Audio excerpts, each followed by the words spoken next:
साथियों नमस्कार। एक बार आपका पुनः हार्दिक अभिनंदन गोल गुरु एकेडमी पर।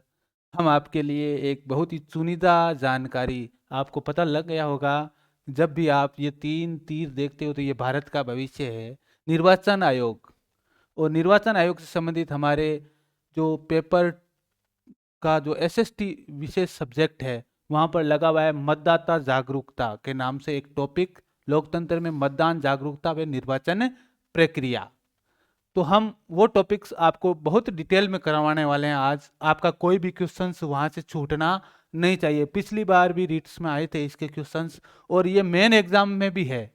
और ये जो भी एग्जाम्स जो रेलवे के या जो अन्य एसबीआई बैंक के दे रहे हैं उनके लिए भी ये महत्वपूर्ण टॉपिक है, क्योंकि हमें इलेक्शन कमीशन ऑफ इंडिया की जो जागरूकता कार्यक्रम है उनके बारे में हमें परिचित होना चाहिए, क्योंकि ये तीन लाइनें हैं जिनके माध्यम से देश का भविष्य निर्धारित होता है, देश में सशक्त सरकारें बनती है, जिसके माध्यम से हमारे संविधान की पालना होती है और हम सब उन पर विश्वास व्यक्त करते हैं। तो ध्यान देना, आज जो हमारा टॉपिक है वो है मतदाता जागरूकता। मतदाता जागरूकता, मतदाता जागरूकता, वोटर अवेयरनेस कैसे फैलाई जाए। क्योंकि 90 के दशक में निर्वाचन आयोग ने ऐसा प्रतीत किया कि जो वोटर्स है या जो देश का नागरिक है जो 18 प्लस आयु का है हो गया है, वो निर्वाचन प्रक्रिया से दूर होता जा रहा है। तो उनके लिए अवेयरनेस के लिए क्या करती है, तब से सरकार ने एक नवीन प्रयास शुरू किए या इलेक्शन कमीशन ऑफ इंडिया ने नवीन प्रयास शुरू किए। वो कौन कौन से प्रयास है जिनके माध्यम से इलेक्शन कमीशन ऑफ इंडिया, जो भारत का निर्वाचन आयोग है नई दिल्ली का, वो मतदाताओं तक मतदान की सर्वसुलभ व सर्वव्यापक जानकारी वह पहुंचाता है। उन कार्यक्रमों को हम मतदाता जागरूकता कार्यक्रम कहते हैं। तो हम आज पढ़ेंगे मतदाता जागरूकता के बारे में। ये बहुत ही इम्पोर्टेंट विषय है। आप जो भी आपका भाई बहन या जो भी आपका संबंधी या जो भी आपका कोई दोस्त या मित्र जो एसएसटी लेवल 2 से तैयारी करना चाह रहा है, उसको ये वीडियो शेयर कर दीजिए, क्योंकि ये महत्वपूर्ण वीडियो होने वाला है। इसके जिससे ज़्यादा डिटेल में जानकारी आपको कहीं पर भी राजस्थान में किसी भी माध्यम से आपको उपलब्ध नहीं हो पाएगी। तो ध्यान देना, हम देखते हैं इस वीडियो को आगे बढ़ाते हैं। आज जिस हम टॉपिक्स पर डिस्कशन करना चाहते हैं वो है इलेक्टोरल रोल, मतदाता सूचियां, गुरुड बीएलओ ऐप। ये गुरुड बीएलओ ऐप है जिसके माध्यम से मतदाताओं को हम जानकारी जुटाते हैं। Legal and MCC code of conduct होता है ना, जब आचार संहिता लगती है, उसके बारे में हम जनरल ईवीएम और वीवीपैट के बारे में शुरू करना चाहेंगे। स्विप के बारे में पढ़ेंगे और हमारे अन्य जानकारियां भी पढ़ेंगे। ध्यान देना, स्विप क्या है, स्विप क्या है, यहीं से क्वेश्चन आया था पिछली बार। स्विप भारत निर्वाचन आयोग यानी election commission of India ECI Delhi के द्वारा वर्ष 2009 दिसंबर में राष्ट्रव्यापी मतदाता जागरूकता कार्यक्रम प्रारंभ किया गया था। उसका नाम क्या है, स्वीप है। यदि सामान्य सा प्रश्न आ जाए कि स्वीप क्या है, तो स्वीप यानी झाड़ू लगाना नहीं है जो आप सामान्यतः बात करते हो। स्वीप क्या है, एक मतदाता जागरूकता कार्यक्रम है, एक मतदाता जागरूकता कार्यक्रम है जो ईसीआई के द्वारा दिसंबर 2009 में शुरू किया गया था। इसके कहीं पड़ाव आए तो स्वीप का पूरा नाम, तो SVEEP, स्वीप का पूरा नाम क्या है, तो ध्यान देना, systematic voters education and electoral participation, यानी सुव्यवस्थित मतदाता शिक्षा, यानी मतदाताओं को शिक्षा दी जाए कि वोट कैसे डाले और किस उम्मीदवार से परिचय करवाया जाता है उनका उस समय मतदाता जागरूकता में, और किस उम्मीदवार को किन किन परिस्थितियों को देख करके वो वोट डाले। मतदाता शिक्षा दी जाती है और किस तरीके से वोट डालने के लिए जाना है और किस के माध्यम से कहां पर मतदान केंद्र होगा, ये सारी की सारी जानकारियां स्वीप के माध्यम से उपलब्ध करवाई जाती है। और उनकी भागीदारी कैसे बढ़े, तो इंग्लिश में नाम पूछे तो सिस्टेमेटिक, एस का सिस्टेमेटिक, वी का वोटर्स, ई का एजुकेशन, दूसरे ई का एंड इलेक्ट्रोल पार्टिसिपेशन, पी का पार्टिसिपेशन, ध्यान रखना। सुव्यवस्थित मतदाता शिक्षा, यानी जो भी मतदाता है, जो भावी लोकतंत्र के हिस्सेदार बनने वाले हैं, उनको सुव्यवस्थित रूप से क्या किया जाता है, मतदान की प्रक्रिया का ज्ञान करवाया जाता है इस कार्यक्रम के माध्यम से, और ताकि इनकी अधिकतम भागीदारी या लोकतंत्र में उनकी आहुति अधिकतम हो सके उनके मतों की। इसके लिए एक प्रयास है किसके द्वारा किया जाने वाला, इलेक्शन कमीशन ऑफ इंडिया के द्वारा किया जाने वाला। वर्तमान में स्वीप अपने तीसरे चरण में है, और तीसरा चरण है वो 2015 से शुरू हुआ है। स्वीप थर्ड का प्रारंभ मई 2015 से हुआ है। तो ध्यान देना, 2009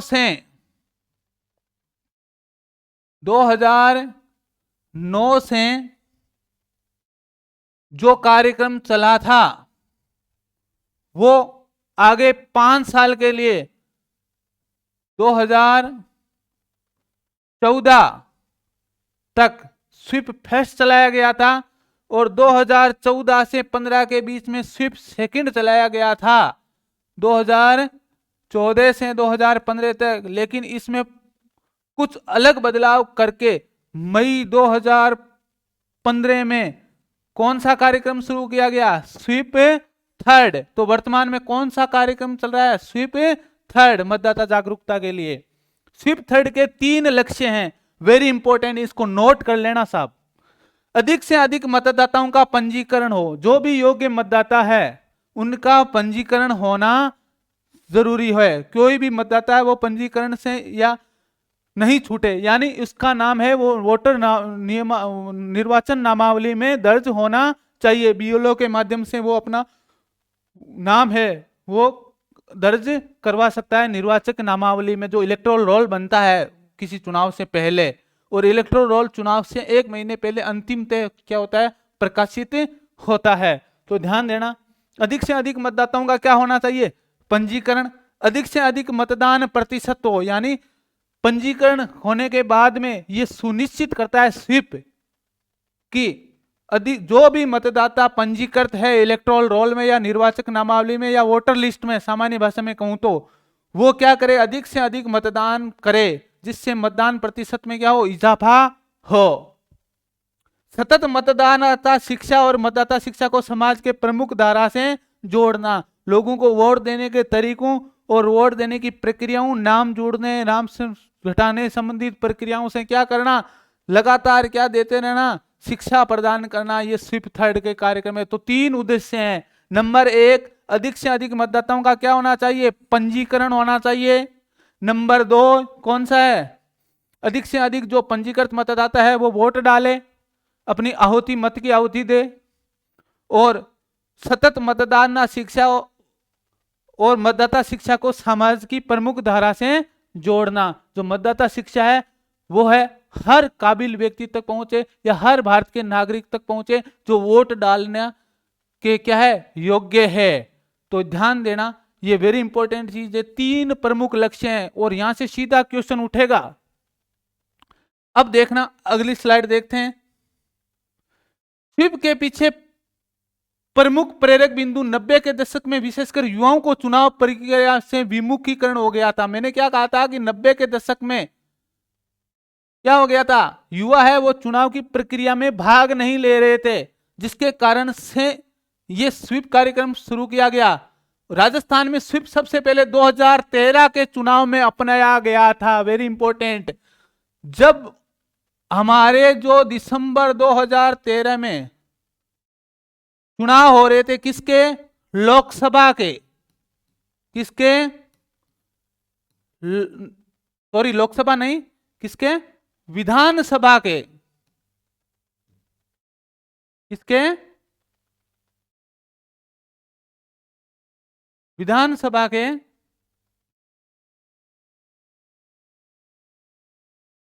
आम चुनाव हो रहे थे विधानसभा के राजस्थान में, तब ये अपनाया गया था। तो ये क्वेश्चन है जैसा का जैसा उड़ जाए, इसमें कोई भी अतिशयोक्ति नहीं है, क्योंकि मतदाता जागरूकता कार्यक्रम आपके सिलेबस में है। राजस्थान में स्वीप कार्यक्रम सबसे पहले कब अपनाया गया था? 2013 में। और 2013 से 18 तक कौन मुख्यमंत्री थी राजस्थान की? वही पहली महिला मुख्यमंत्री वसुंधरा जी राजे जब मुख्यमंत्री बनी थी, तब क्या हुआ था? स्वीप कार्यक्रम चलाया गया था। किसके द्वारा? ECI। अब ध्यान देना, जब 2009 में शुरू हुआ स्वीप कार्यक्रम, तो जो लोकसभा के आम चुनाव थे वो 2009 में कितना फीसदी मतदान हुआ था? 48.6%, जिसमें कितने परसेंटेज की बढ़ोतरी हुई स्वीप कार्यक्रम की दृष्टि से? 15% की। कितनी बढ़ोतरी हुई? +15 होकर के ये मतदान कितना चला गया? 63.02% चला गया। और जब 2019 में जब स्वीप थर्ड आया, तब इसमें 3% की बढ़ोतरी देखी गई और ये मतदान प्रतिशत कितना चला गया? 66.03% चला गया।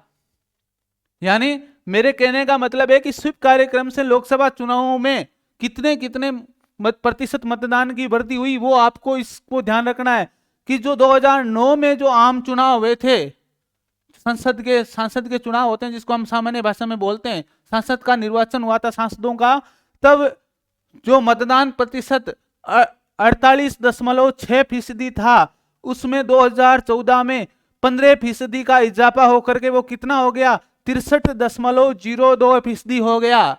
यदि हम आगे देखें तो 2014 के बाद में 2019 में जब आम चुनाव हुए, तब इसमें 3% की इजाफा हुआ और ये कितना चला गया मतदान फीसदी?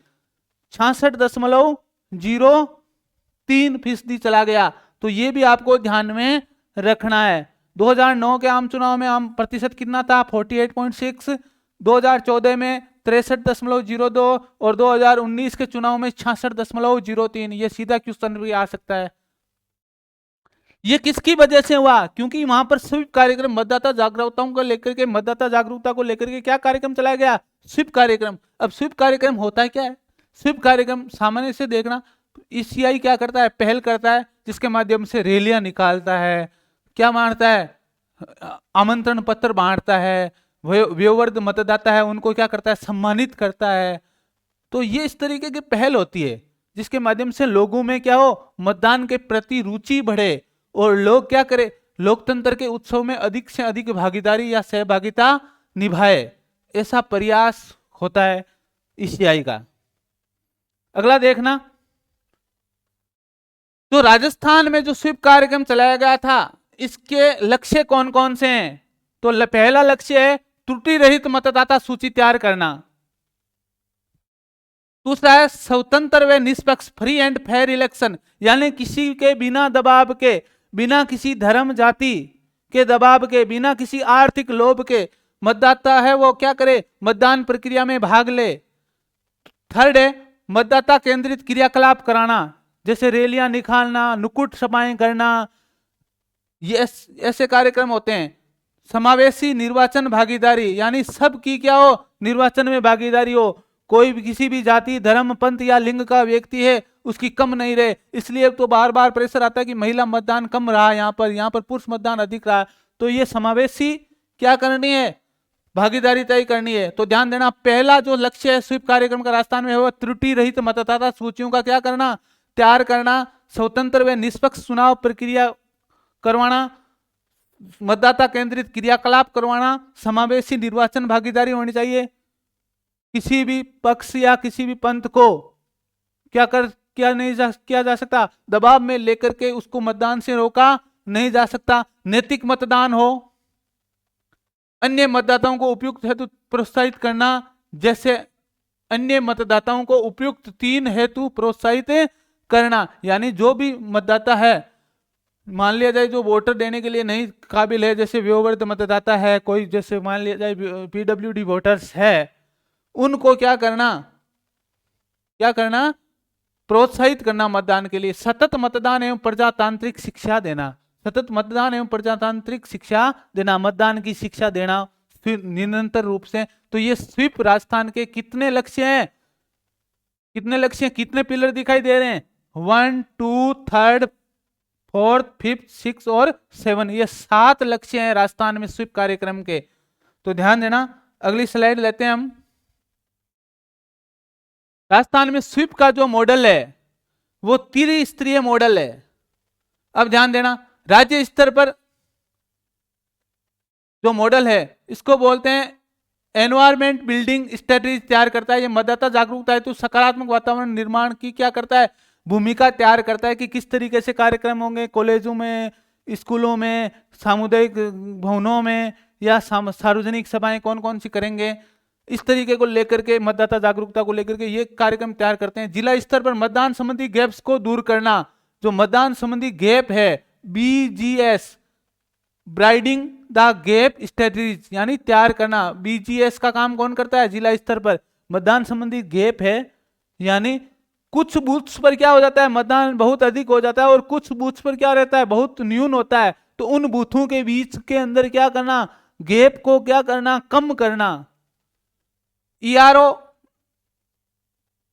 एवं मतदान केंद्र स्तर पर क्या करेगा, सूक्ष्म कार्य योजना बनानी है। 25% सबसे कम मतदान वाले मतदान केंद्रों का चिन्हित करेंगे, जहां पर वो बूथ या वो भाग जहां पर 25% से कम मतदान हुआ था, वहां पर एक विशेष कार्य योजना तैयार की जाएगी, रात्रि चौपाल लगाया जाएगा। वहां पर युवा, महिलाओं, वरिष्ठ नागरिक, विशेष योग्यजन आदि को वोट डालने के लिए क्या किया जाएगा, जागरूक किया जाएगा। ERO कौन होता है, ERO जैसे उपखंड अधिकारी होता है, वो क्या होता है, इलेक्ट्रॉनिक रिप्रेजेंटेशन ऑफिसर होता है, वो होता है ERO, यानी उपखंड स्तर पर क्या क्या प्रयास किए जाएंगे। तो उपखंड अधिकारी है जो निर्वाचन अधिकारी होता है, वो क्या करेगा, ERO तहसीलदार या उपखंड अधिकारी, वो एक ऐसे प्रयास करेंगे, उन बूथों की पहचान करेंगे जिन बूथों पर पिछले चुनाव में 25% से क्या हुआ है, मतदान कम हुआ है, और वहां पर विशेष प्रयास करके क्या करेंगे, मतदाता प्रतिशत बढ़ाने के लिए क्रियाकलाप करेंगे या गतिविधियां आयोजित करेंगे। अगला देखना, ये माइक्रो प्लानिंग है, ये आपसे संबंधित नहीं है, ये BLO की भूमिका ये नहीं पूछी जाएगी।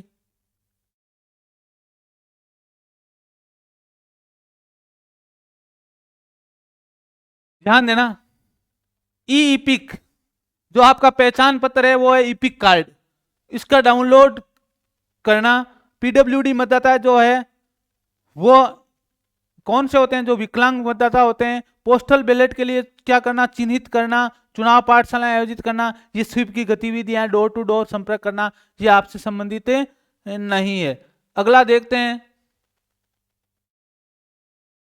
Postal ballot. अब ध्यान देना, पोस्टल बैलेट की जो सुविधा है वो लोकसभा चुनाव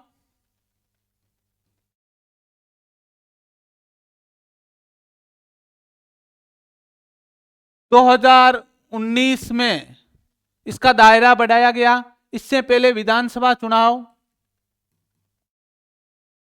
2018 में जो अभिगत हुए उनमें इनका पोस्टल बैलेट की सुविधा का दायरा बढ़ाया गया। ये पोस्टल बैलेट पहले क्या दिए जाते थे, किसको दिए जाते थे, जो कार्मिक ड्यूटी पर है या जो कार्मिक क्या है, सेना में या कहीं पर भी लगे हुए हैं, उनको दिए जाते थे। लेकिन अब पोस्टल बैलेट की सुविधा का क्या बढ़ाया गया, दायरा। तो पोस्टल बैलेट की सुविधा का दायरा किस चुनाव में बढ़ा, विधानसभा 2018 और लोकसभा 2019 के चुनाव में ये पोस्टल बैलेट की सुविधा का दायरा बढ़ाया गया।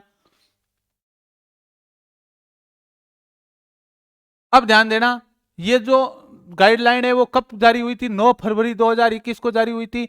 वरिष्ठ नागरिक जो 80+ के नागरिक हैं, जो बूथ तक चल कर के नहीं आ सकते हैं, उनको क्या दिया जाएगी, पोस्टल बैलेट की सुविधा दी जाएगी। वहां पर घर पर टीम जाएगी और उनका क्या करेगी, मतदान की प्रक्रिया संपन्न कराएगी। विशेष योग्यजन मतदाता जो दिव्यांग मतदाता है और क्या है, कोविड प्रभावित मतदाता। ध्यान देना, पोस्टल बैलेट की प्रक्रिया नवीन प्रक्रिया है, यहां से क्वेश्चन आ सकते हैं, इसलिए मैं इंपॉर्टेंट रूप से आपको करा रहा हूं। पोस्टल बैलेट PB, इसको बोलते हैं PB, क्या बोलते हैं, पोस्टल बैलेट, यानी EVM के इतर एक पेपर आपको दिया जाता है, उसके माध्यम से क्या करवाया जाता है, चुनाव करवाया जाता है। मतदान के 1 दिन या 2 दिन पूर्व करवाया जाता है। घर पर जाकर के आपसे मतदान करवाती है, टीम आती है। ध्यान देना, पोस्टल बैलेट की प्रक्रिया 5 दिन पूर्व, मतदान के 5 दिवस पूर्व क्या करेगा, जो भी उपयुक्त योग्य आदमी है जो ऊपर श्रेणी में आ रहा है वो अधिसूचित करेगा या उसका बीएलओ है वो पहचान करेगा। फिर क्या, कौन सा फॉर्म जमा कराएगा, 12D फॉर्म। ध्यान देना, 2 चीजें ध्यान में रखनी है। कितने दिवस पहले पोस्टल बैलेट के लिए सूचित करेगा, 5 दिवस पहले। और फिर रिटर्निंग ऑफिसर जो एसडीएम तहसीलदार होते हैं वो सूची में आवेदक के नाम के आगे पीबी मार्क करेंगे, यानी वोट दे चुका है, वो आगे की प्रक्रिया होगी। लेकिन 2 चीजें ध्यान में रखनी है। पोस्टल बैलेट से मतदान के 5 दिवस के अंदर क्या करना पड़ेगा, अधिसूचित करना पड़ेगा। मतदान से 5 दिवस पूर्व क्या करना पड़ेगा, अधिसूचित करना पड़ेगा या सूचना देनी होगी। और कौन सा फॉर्म भरवाया जाता है पोस्टल बैलेट के लिए, 12D फॉर्म भरवाया जाता है, जिसमें उस वरिष्ठ नागरिक या पीडब्ल्यूडी मतदाता की संपूर्ण जानकारी होती है, वो फिलअप करके देनी होती है।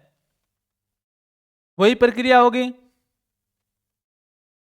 अब ध्यान देना, ईएलसी, ईएलसी क्या है,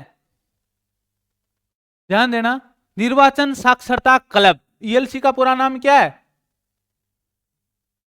इलेक्ट्रल लिटरेसी क्लब, ईएलसी। 25 जनवरी 2018 को निर्वाचन आयोग के निर्देशानुसार संपूर्ण भारत में निर्वाचन साक्षरता क्लब की स्थापना की गई। तो ईएलसी क्या है, ईएलसी निर्वाचन साक्षरता क्लब है जो स्वीप कार्यक्रम चलाती है। निर्वाचन आयोग की एक शाखा है जो क्या करती है, इस स्वीप कार्यक्रम की संपूर्ण मॉनिटरिंग करती है। और इसकी जो स्थापना की गई है, किसकी पूर्ण मॉनिटरिंग के लिए, जो 25 जनवरी 2018 को की गई है। ELC college, ELC school, ELC voter awareness forum और चुनाव पाठशाला, ये कुछ चीजें हैं जो आपको ध्यान में रखनी है। ईएलसी कॉलेज, कॉलेज में शिक्षा प्राप्त करने वाले नव मतदाताओं हेतु ईएलसी कॉलेज 18 से 25 वर्ष के आयु के लिए है, जो ईएलसी कॉलेज होगी। यानी कॉलेज में एक क्लब बनेगा जो मतदाता जागरूकता के लिए क्या करेगा, काम करेगा। ईएलसी स्कूल है वो 9 से 12वीं तक के विद्यार्थियों के लिए, जो 14 से 18 वर्ष के आयु के भविष्य में मतदाता बनने जा रहे हैं, उनके विद्यालयों में एक ईएलसी क्लब बनेगा, निर्वाचन साक्षरता क्लब का गठन किया जाएगा। ऐसा दिशा निर्देश हमें निर्वाचन आयोग से मिलता रहता है। दूसरा, वोटर अवेयरनेस फोरम, मतदाता जागरूकता मंच, जो सरकारी और गैर सरकारी संगठन दफ्तरों में स्तर पर कार्य करता है। जैसे मान लिया जाए जहां पर स्कूल और कॉलेज में तो ईएलसी चलती है और वोटर अवेयरनेस फोरम बनता है। जैसे मान लिया जाए कोई बड़ा सरकारी दफ्तर है जहां पर स्कूल और कॉलेज के इतर, तो वहां पर क्या चलता है, VAF, तो वोटर अवेयरनेस फोरम, VAF, इसका भी ध्यान रखना, वोटर अवेयरनेस फोरम यानी मतदाता जागरूकता मंच। चुनाव पाठशाला, प्रत्येक मतदाता केंद्र पर चुनाव पाठशाला जो असंगठित मतदाता हेतु है, इसके प्रमुख रूप से स्कूल ड्रॉप आउट बच्चों को भी शामिल किया जाता है। बीएलओ इसके नोडल होते हैं। तो चुनाव पाठशाला का नोडल कौन होता है, बीएलओ। ए क्या करेगा, उन बच्चों की चुनाव पाठशाला बनाएगा जो स्कूल में नहीं है, और उन बच्चों के माध्यम से क्या करेगा, मतदाता के प्रति जागरूकता का काम करेगा। तो चुनाव पाठशाला का नोडल कौन होता है, BLO, बूथ लेवल ऑफिसर होता है। कौन होता है, BLO होता है, बूथ लेवल ऑफिसर होता है। तो ध्यान देना, ईएलसी कहां चलती है, इलेक्ट्रल लिटरेसी क्लब कहां चलता है, स्कूल और कॉलेज में। इस कॉलेज में किस आयु वर्ग के, 18 से 25, और स्कूलों में 9 से 12वीं के स्कूलों में 14 से 18, जो 9 से 12 कक्षा में पढ़ रहे हैं, उन बालकों के लिए सरकारी और गैर सरकारी कोई भी विद्यालय हो, उनमें ईएलसी का गठन होना अनिवार्य है। तो ईएलसी की शुरुआत कब हुई थी, 25 जनवरी 2018 को। और 25 जनवरी 2018 को आपको पता हो तो मतदाता दिवस मनाया जाता है। कौन सा दिवस मनाया जाता है, मतदाता दिवस मनाया जाता है। इस दिन इसकी शुरुआत हुई थी। राष्ट्रीय मतदाता दिवस मनाया जाता है। ये भी ध्यान रखना आप, ये भी पूछा जा सकता है, सीधा प्रश्न आएगा तो 25 क्या पूछेगा, 25 जनवरी ही पूछेगा। ये अलग चीज है, ये आपके काम की नहीं है। अब हेलो वोटर्स क्या है, मतदाता जागरूकता से संबंधित ये भी एक क्या है, चुनाव आयोग की पहल है हेलो वोटर्स, जिसको एक वेब रेडियो है जो मोबाइल एप्लीकेशन पर भी उपलब्ध है। Hello voters web radio Bharat निर्वाचन आयोग ईसीआई का अभिनव प्रयास है। 25 जनवरी 2021 को 11वें राष्ट्रीय मतदाता दिवस, अब ध्यान देना 25 जनवरी 2021 को मैंने क्या कहा था कि 25 जनवरी क्या है, राष्ट्रीय मतदाता दिवस है। इस दिन क्या हुई थी, हेलो वोटर्स या वेब रेडियो की शुरुआत हुई थी, जिसके माध्यम से ईसीआई है वो मतदाता जागरूकता या मतदाता साक्षरता का क्या करती है, प्रचार प्रसार करती है। तो हेलो वोटर्स कब शुरू किया गया था, हेलो वोटर्स रेडियो 25 जनवरी 2021 को, कब, 11वें राष्ट्रीय मतदाता दिवस के अवसर पर, किसके द्वारा, तत्कालीन राष्ट्रपति महोदय के द्वारा। अभी उस समय जो राष्ट्रपति थे, अब देख लेना कब कौन राष्ट्रपति, क्योंकि अब आप तैयारी कर रहे हो तो उस समय कौन थे तत्कालीन बोलेंगे उस समय। हेलो वोटर्स वेब रेडियो से जुड़ने के लिए निर्वाचन आयोग की वेबसाइट पर लॉगिन कर सकते हो आप।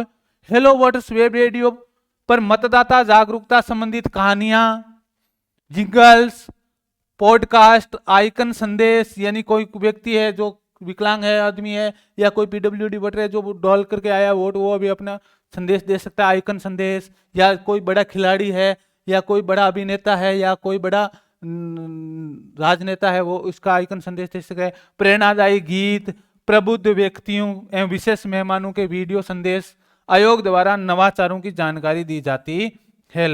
हेलो वोटर्स वेब रेडियो को मोबाइल ऐप से भी सुना जा सकता है। अगला देखते हैं। तो अब आपको क्या ध्यान रखना है,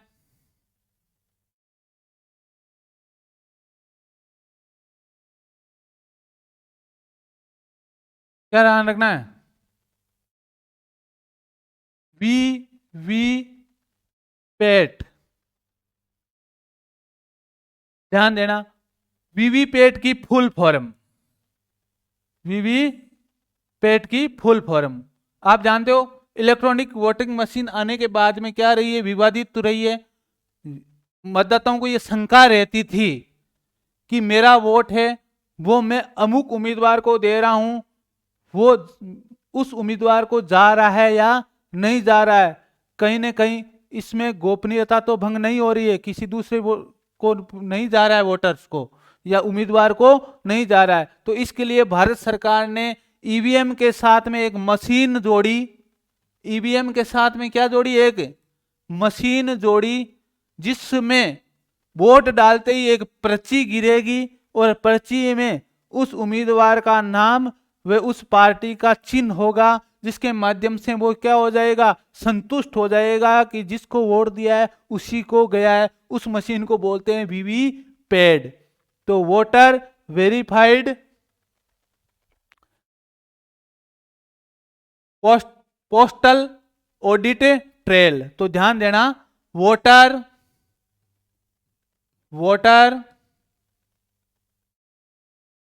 वेरीफाइड